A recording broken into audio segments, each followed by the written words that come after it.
Comics. Because they have no bones.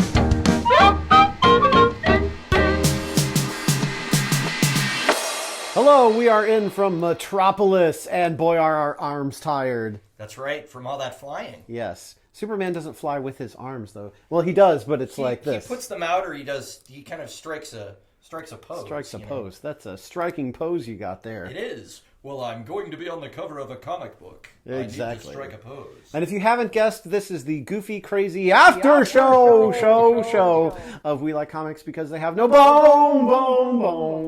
And our discussion today is supposed to be about Michael Dorn and Sami Basri, the writer and penciler of Steelworks. However, I don't have much on Sami Basri, so we're going to sort of transition into a Steel history lesson afterwards. Sweet. So, all right. Yes, so make sure you hit subscribe and click the notification bell, as always, because you don't want to miss our stuff. And because of that, you should hopefully have not missed that we've talked about Steelworks, and so you have already seen or listened to our episode, and you're not just here in a vacuum, because that would be kind of weird to be in a vacuum. Help, I'm in a vacuum. But to How will you get out? Yeah, exactly. But to know why we're talking about this, well, because we talked about a comic that we spoiled that was from last year, and we also gave our opinions and thoughts on it. So now if we talk about it here, it's going to spoil the episode where we spoiled things, and that's double spoiled. You don't want to be. You don't want that. So. Spoiler is Stephanie Brown, an ally of the Bat family, by the way. Of course.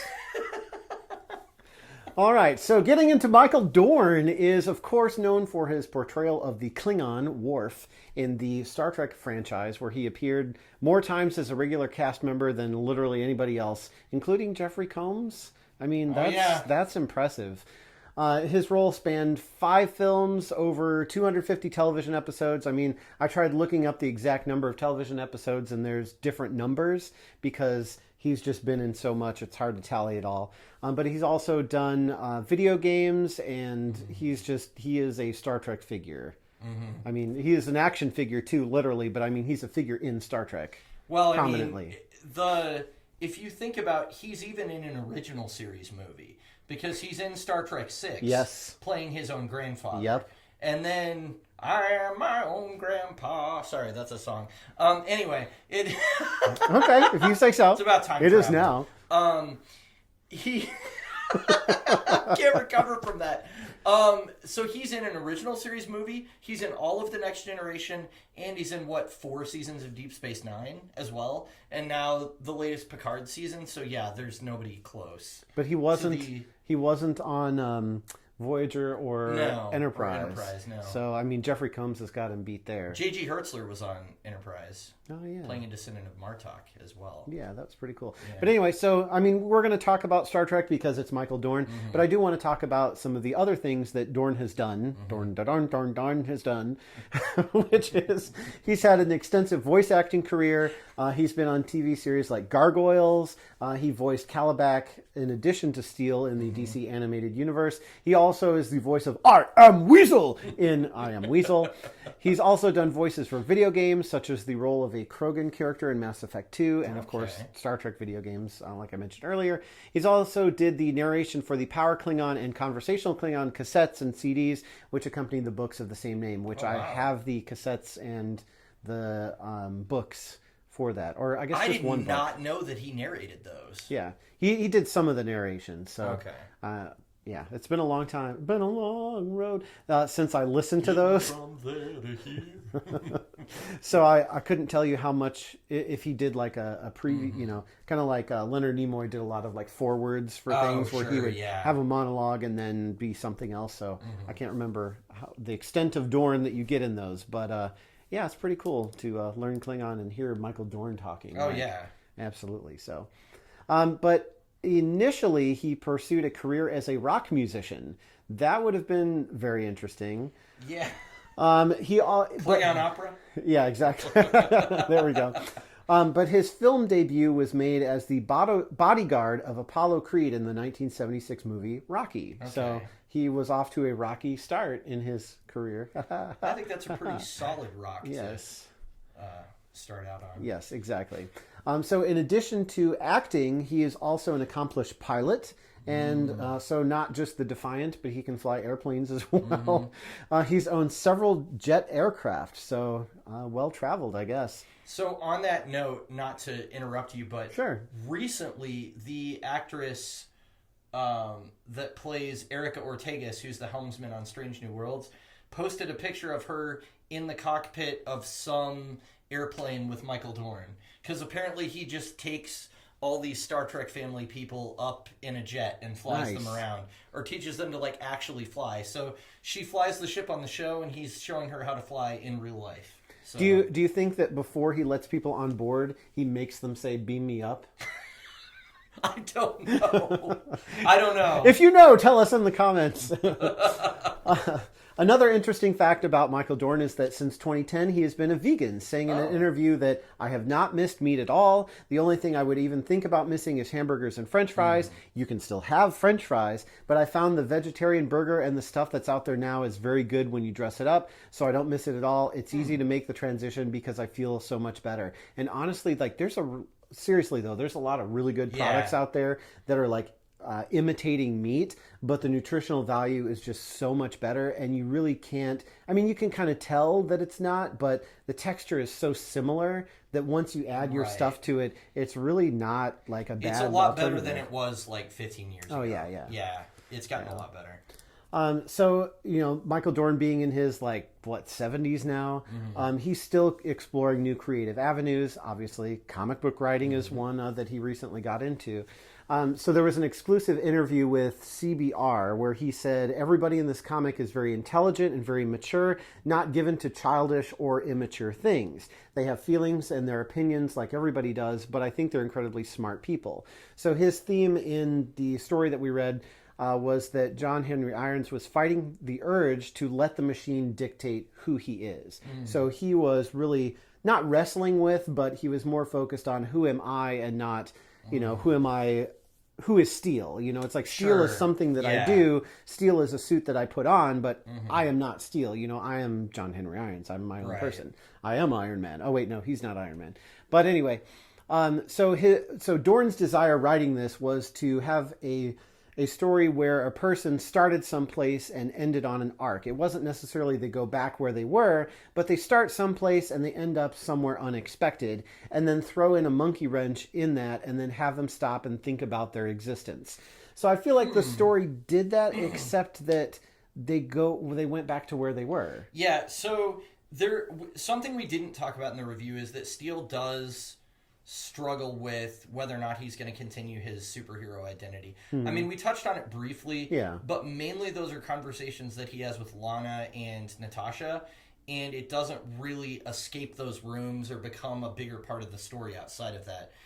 So maybe they could have focused on that and made it more of a character piece. As it stands, I'm kind of glad they didn't. Yeah, as it stands, I think I'm with you, because honestly, these stories where we see the superhero not doing superhero things, it's like, well, what makes him exciting is seeing him suit up and he's got the giant hammer, and it's such a iconic image of him with the Superman logo on his chest and the red cape flowing and everything, and you want to see that. And especially in a visual medium like comic books, it's a lot more interesting to see that than just a guy wearing a t-shirt and jeans all the time. So, you know, some business guy who goes to work and, you know, he creates cool new technologies and all this stuff, and you're like, why am I reading a comic book about a successful CEO? Like, he's a cool guy, but you know, he hung up his steel cape, and well, the cape isn't steel, but you know what I mean. And you know, and it's like we just watch him go to work every day. Like, that wouldn't be really fun to read, at least not long term. So I mean,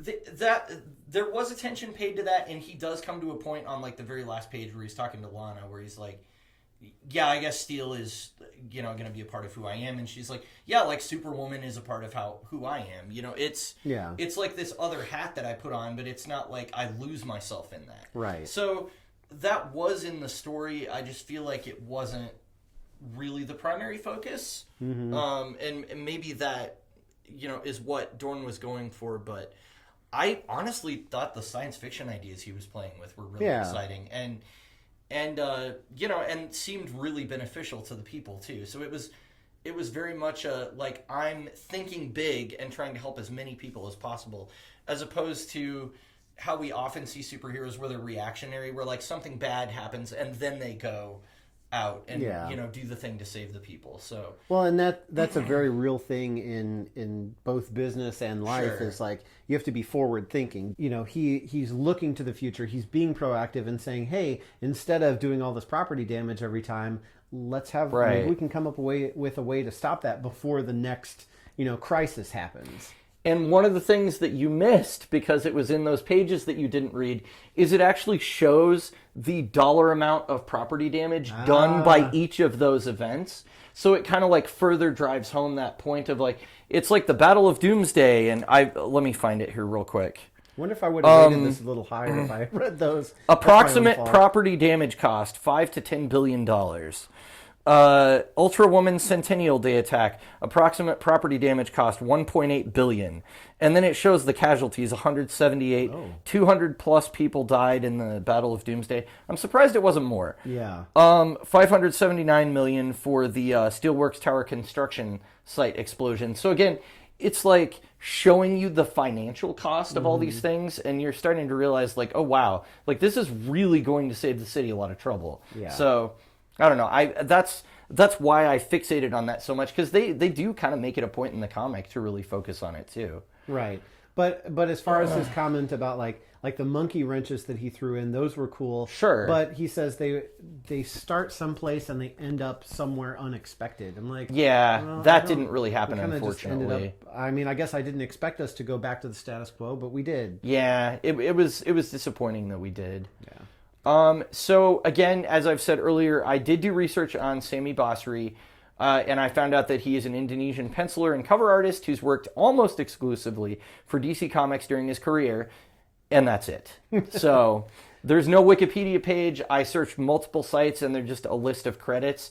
I could list his credits, or you could just find them on the DC Wiki, honestly. Yeah. So. Well, I did find from that same interview with Dorn, he did talk about Basri's artwork a little bit. And the question from the interview was, or the interviewer was that, as the artwork was coming in, did that influence you in recalibrating your writing? So in this instance, no, Dorn says, because from the very beginning, after he turned in the first one, their editor said, I really like it, but you need to do this for us, which is the descriptions. He had to really describe what was going on, how many people were in a scene, what he was seeing, how much destruction. It all had to be there so that the illustrator could do that. So it's not like, and Dorn jokes about it, he's like, it's not like they said I had to go rob a bank. They just asked if I could describe things better, and if you're creative, you go, great, it's a different system. So that's kind of an interesting, like, sometimes like it's not like writing a screenplay, right? Yeah, is the penciler coming up with this entirely by themselves, just based on the writing,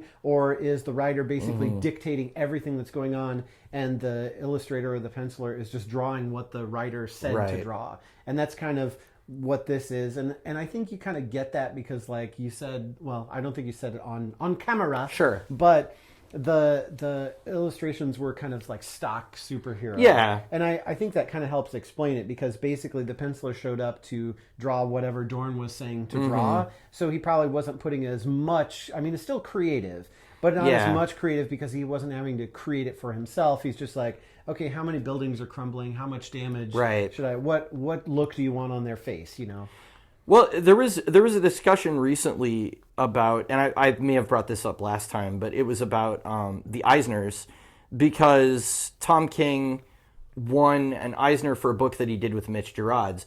At this point, they've done like 3 or 4 together, starting with Mr. Miracle, starting with Sheriff of Babylon. They worked before they were at DC, but then Mr. Miracle. And somebody was like, well, your script for it was just like, it would say on this page the dialogue, and then it would say, Mitch, work your magic. And he was like, well, yeah, because we've worked together for years. So I don't have to tell him every little detail. Whatever he comes up with is going to be cooler than what I can imagine. So I was just like, do your thing, because we know and trust each other. But if you're a new writer and an artist that haven't worked together before, you probably do want to kind of, have the training wheels on a little bit more, where you're giving a little more direction, because maybe the artist doesn't know what you want, or you don't know what you want from the artist, so it's better for them to communicate better. So I don't know. I mean, I think it makes sense that they wanted more direction from him. There probably was a way to do it without having him describe in detail every sequence, though. I don't know. I would think for somebody who's getting into writing, that you wouldn't want to have them be so descriptive. Sure. But at the same time, if they want to have more creative control, then I guess it would make sense, because then it's like you don't know what the art is going to look like, and you don't want to be like, hey, I put my heart and soul into writing the story, and the art looks like crap. Then, right. So... Because being new in the industry, you may not know, what you're getting into. Sure. And I don't know if Dorn and Basri had any kind of, relationship or friendship or anything, or if it was literally just guys showing up and they're like, hey, we'll find a penciler for you who's not too busy. Right. And, I don't know the background on it, but... We did get the same penciler for all 6 issues, though, and that was very nice. Yes, that's always a good thing. I really love it when that happens. See, we like to point out positive things. We don't just exactly critique and poo-poo things. Poo-poo. Yeah, and I mean, as I said in the Buffy episode, I don't think 3.5 is necessarily a bad score. It's slightly above average, is kind of where you're at. So it's like, this was a good story, and I could recommend it, but it's not like earth-shatteringly good or anything. So well, and it couldn't shatter the earth because there were force fields in place. So exactly. Or you could say the city was steeled against attack. What? Steely Dan. Exactly. So like I said, I don't have really much to say about Sami Basri's art.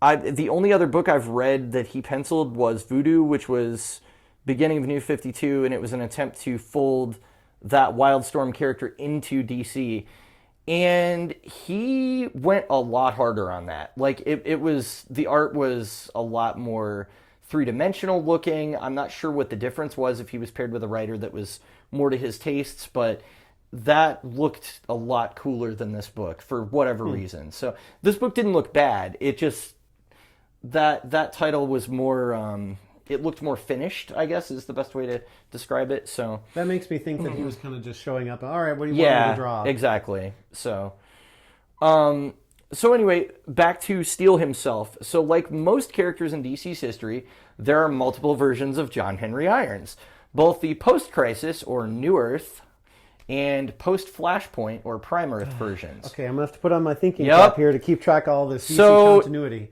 The good news is, there was no Steel, there was no John Henry Irons, I should say, before Crisis on Infinite Earths. So we don't have 3 versions. We've only got 2.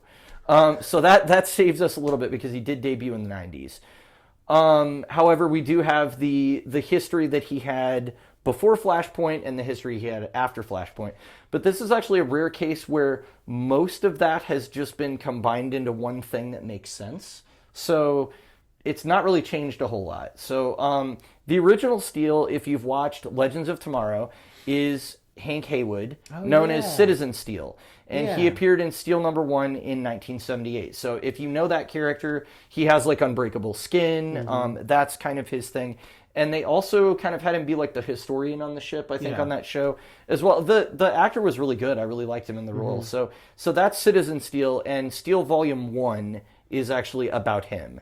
So the second title to be called Steel would be the one about John Henry Irons. But John Henry Irons first appeared in Adventures of Superman number 500 and was part of the Reign of the Superman event that followed the Death of Superman event. So he was created by writer Louise Simonson, the wife of Marvel and Thor penciler Walt Simonson, and penciler John Bogdanove. So during this event, 4 characters rose up to take Superman's place after he died.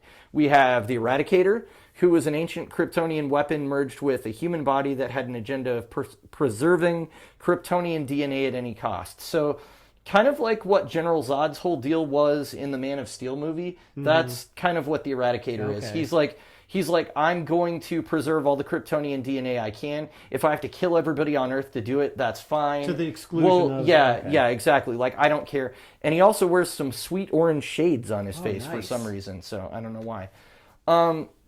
Then we have Cyborg Superman, who is... I'm Cyborg Superman! Sorry. From the Supergirl show. That was he keeps yelling, I'm Cyborg Superman. He's like down the stairs, I'm Cyborg Superman, and then he runs up the stairs. So he's Hank Henshaw, and not the fake-out version of Hank Henshaw that we got on that show that was actually Sean Jones, but the real Hank Henshaw. Please stand So up. he Please was stand yes, up. exactly. And Eminem just released a new single, so there you go. Perfect. This is very. Are we back in the 90s? This is very modern. So Hank Henshaw was a member of a doomed LexCorp shuttle mission that blamed Superman for the accident. And so if you read his actual origin, there's 3 other people with him. They get exposed to this radiation. One of them has kind of like rock stuff coming out of his skin. One of them catches on fire. And if this is sounding really Clobbering time? familiar, it's because Hank Henshaw is basically the Fantastic Four's origin story, but he's evil. So he was the scientist guy, except that the powers actually kill all of the other people. They don't survive the accident. I did not know that. Hank Henshaw's story is not really even inspired by it. It's pretty much just a ripoff of the Fantastic Four's origin story, but a lot of the radiation eats away at his body, and so he gets this half cyborg body. So he's the first of the sort of substitute Superman that like immediately drops the facade of being benevolent, because he allies with Mongol, who, if you know, is the leader of Warworld, and he actually destroys Hal Jordan's entire city of Coast City in the process, which sets the stage in the Green Lantern comics for Hal to become Parallax, go crazy, start killing other Lanterns, and then has to be like taken down by the Guardians, and they give the ring to Kyle. Like that's why that happens, is because of Cyborg Superman, because he murders like everyone in Coast City. Jeez. So yeah, he's really bad. He's really a problem. So those are the 2 villainous Superman replacements. Then we have Superboy, who is a clone of Superman created by Project Cadmus using Kryptonian DNA. He's called a DNA-alien, apparently, and so is the guy that made him. Intended to replace the fallen Superman. So he was implanted with the equivalent of a high school education and artificially aged to his teens, and he definitely acts like a teenager. He's got like the cool like Coke bottle sunglasses and like a cool leather jacket with the Superman logo, and he's constantly like hitting on girls and all this stuff, and he's like, "Don't call me Superboy, I'm Superman." But then the real Superman comes back, so he kind of just has to get used to it. At least they don't call him Super Teen. Yeah, exactly. There you go. That would be worse. So finally we get to John Henry Irons, who is the only one of the 4 that never claimed to be Superman. He's merely somebody that was inspired by his legacy to become a hero. So having no superpowers of his own, he used his own technical know-how to save lives and ultimately became a close ally of Superman on his return. So this character actually really took off. He and Superboy did get their own titles, but Steel was popular enough to get his own series following the conclusion of his time in the mainline Superman titles, of which, again, like I said earlier, there were actually 4 running in the 90s. So when his backstory was finally told, it was revealed that his parents were murdered when he was young. So determined to sort of pull himself out of this bad situation and protect himself and the rest of his family, he sought wealth and knowledge to pull himself out of that situation. So he attended Yale University and graduated with honors, and eventually started working for Ameritech Industries, which kind of brings us to what we've already talked about. So Irons was originally a ballistics expert, and though he was doing good he thought he was doing good by developing munitions for a government contract, but he became disillusioned when some of his weapon prototypes were sold to a terrorist cell in Iraq, resulting in the deaths of innocent civilians. And he actually like flies over the area and like sees all the dead people and all that. Like, it's really awful. So he's watching as the missiles come down that say Stark Industries exactly, on them. Exactly, yeah. So yeah, that kind of Iron Man storyline is very similar with him. But what he does next is kind of different, because he was horrified by those, so he just swore off technology and weapons development altogether, and he moves to Metropolis working as a steelworker with the assumed name of Henry Johnson. So I guess maybe John Henry Irons was well enough known even at that time that he was like, no, I'll use an alias. So one day one of his coworkers actually falls from the high-rise they were working on, but when John went to grab him, he fell down as well, and it would have been a fatal fall, except Superman catches him. So Superman actually tells John to make his life count for something right before going to battle Doomsday, and ultimately perishing in the fight. So yeah, once Steel built his suit and began saving lives, he originally went as the Man of Steel, but he relinquished that name once Superman came back to life and just became Steel. So that's how he got the name. Because he never said, I'm Superman, but he was like, I literally am a Man of Steel. So yeah, that was kind of the connection there.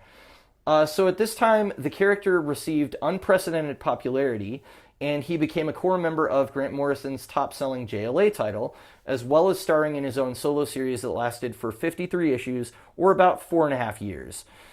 So Grant Morrison is actually somebody that really likes this character for some reason, and he likes to bring him back. So we're going to find out later when we get to post-Flashpoint, Grant Morrison was writing Action Comics, and Steel is in the second issue. So he, for whatever reason, took a liking to Steel. So that's a character that shows up a lot in his runs. So he would steal him into his books. It's good for Louise Simonson because she keeps getting those royalties every time he appears. So since that time, Steel has received another miniseries of his own before the conclusion of the New Earth timeline with Flashpoint.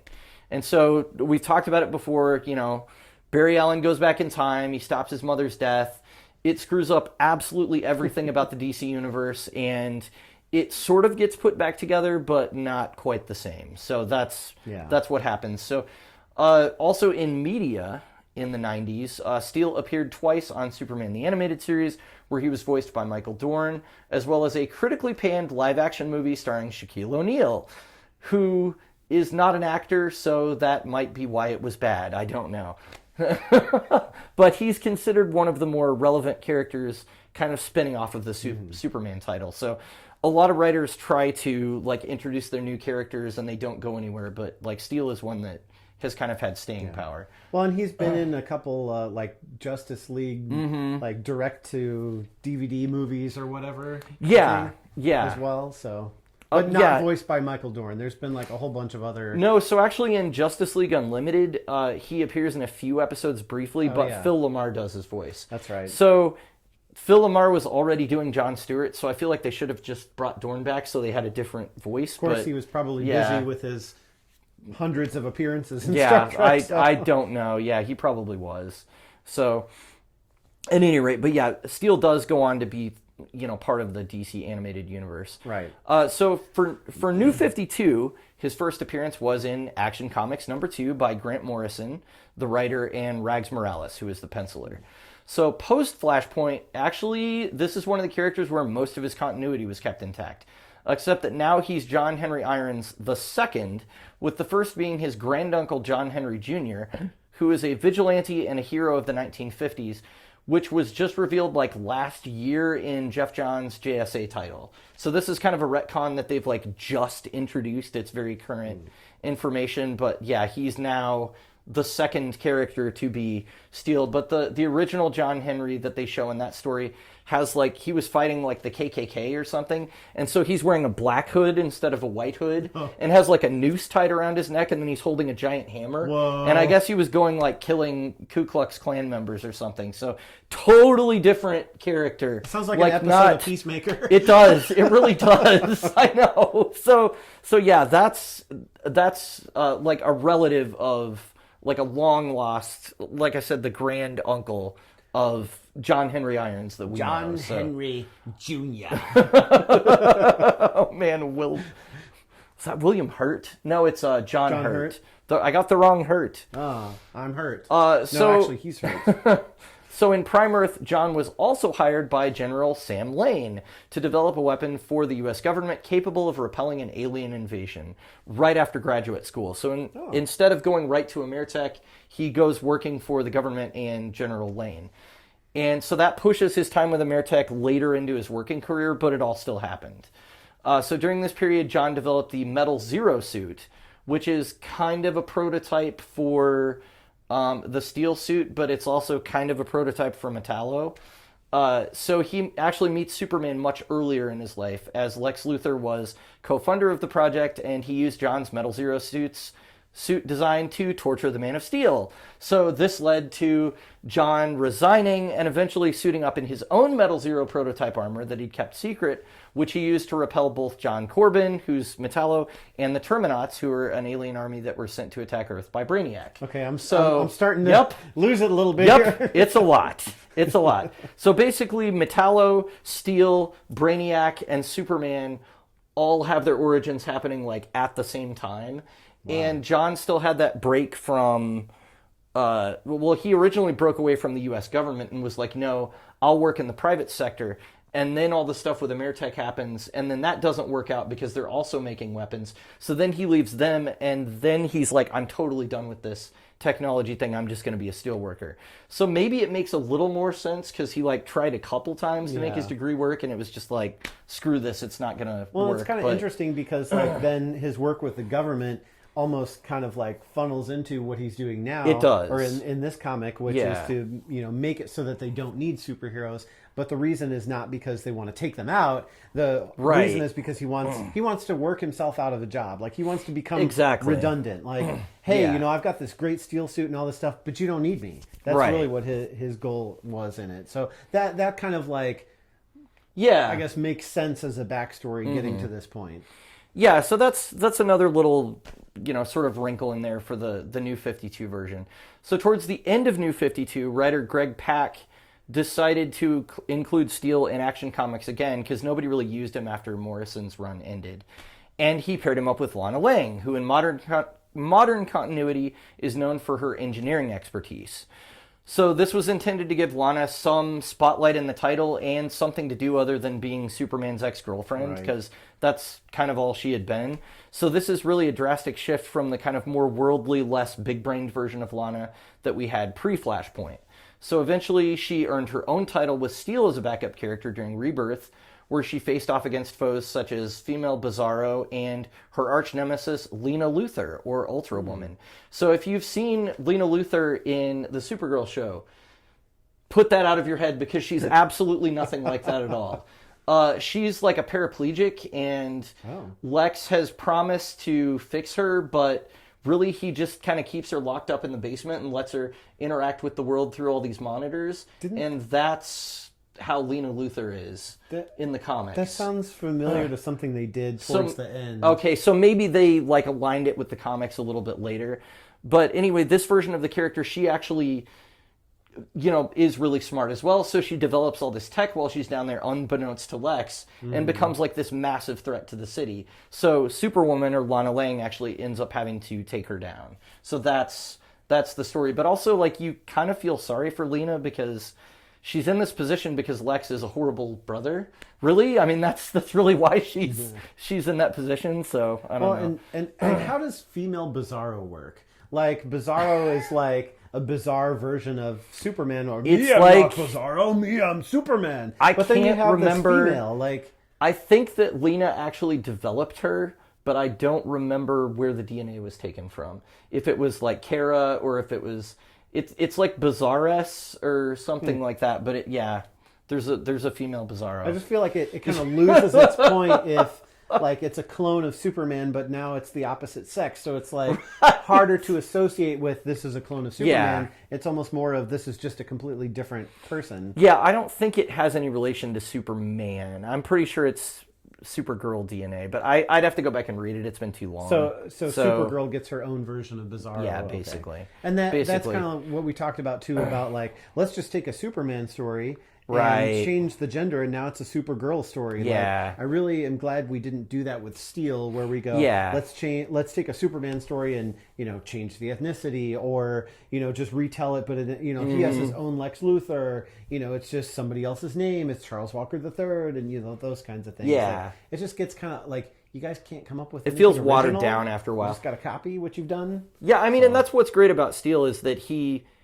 feels very connected to the Superman universe, but he's his own person. Right. Like he's not like a watered down version of somebody else. So yeah, he's a self-made man. Like, he was inspired by Superman, but he's really done everything on his own apart from it, and he didn't fall into a vat of chemicals. So it's very true. He didn't need have them splashed on his eyes. Didn't need that, or on his turtles. Oroko Saki. So, I mean, as you guys know, if you've listened to our review, in the modern era, both Steel and Superwoman are kind of a superhero power couple. And while they continue to protect Metropolis, they do it in their own way, using their technical expertise as much as their superpowers. So that's kind of what makes them different from just some other Kryptonian flying around the city. And so, yeah, he's shown up in a lot of media adaptations, but not as many as a lot of other characters. But he was in DC Universe Online pretty prominently, and he's one of the Legends characters that you can unlock to play as in certain instances as well. He was in the Arrowverse show Superman and Lois, which I think recently had its last season. Max's My Adventures with Superman, which is ongoing right now. He's appeared in Young Justice and also the DC animated original movie universe, which you mentioned. He was, for some reason, in the film Throne of Atlantis, which is mostly about Aquaman, but the Justice League are in it too. So I guess Steel is does he have there. a way that he can take his suit underwater? It's not been rust? way too long since I've seen it, so I don't. Well, that's remember. where the galvanized thing came in. Yeah, So it wouldn't exactly. rust. It's been galvanized. So yeah, and that's pretty much his history. So it's sort of cool that with the retcons and the reboot of the DC universe with him, they really just added to the beginning of his story, and then they let the rest of it kind of play out the way it did. Yeah. And then they've added on to the end of it. So you don't really lose anything going from New Earth to Prime Earth with him, which is nice because there are a lot of characters where you did lose a lot of stuff, and then they had to do all kinds of like crazy continuity shenanigans to get it to make sense that like, okay, well, we do have the new Kid Flash, but the old Wally is still here too. And, you know, so it's a lot less confusing. I mean, try and make sense of like what happened to the New 52 Superman and how the New Earth Superman became the one in Prime Earth and all. It's a mess. So just be happy we covered Steel this time. That's all I'm saying. Oh, wow. Or like our discussion about Hawkman with the crazy, like, okay, we're going to take it at this point and we're going to make it make sense, but everything before that is just all I over mean, the place. the problem with Hawkman is that he never made sense. So I think that's why the run we read was so great, is because Robert Venditti was like, no, he time travels when he reincarnates, as well as going to different planets and stuff too. And it's like, oh wow, so you just made all of it canon and like there's no problem. Mm-hmm. That's really the only thing you could do with that character, because his history is such a mess that it's just like, what is going on? So yeah. All right. Anyway, that's Steel. Well, That's a steal. excellent. Well, I don't have anything else. Do you have anything else? I have not seen the Hugh Jackman movie where he has the Rock'em Sock'em robots called Real Steel. But it looked interesting. I have not seen the Hugh Jackman movie where he teams up with Ryan Reynolds either. Oh, no, I haven't, but it's coming this summer. But did you see their popcorn bucket? I did. It is wildly inappropriate. We shall not discuss it here because this is a clean comic book show. Well, thanks everybody for listening Yes. and watching, and we'll get you later. Be super. Be super. We'll get you later. We like Comics. Comics. because they have no foe.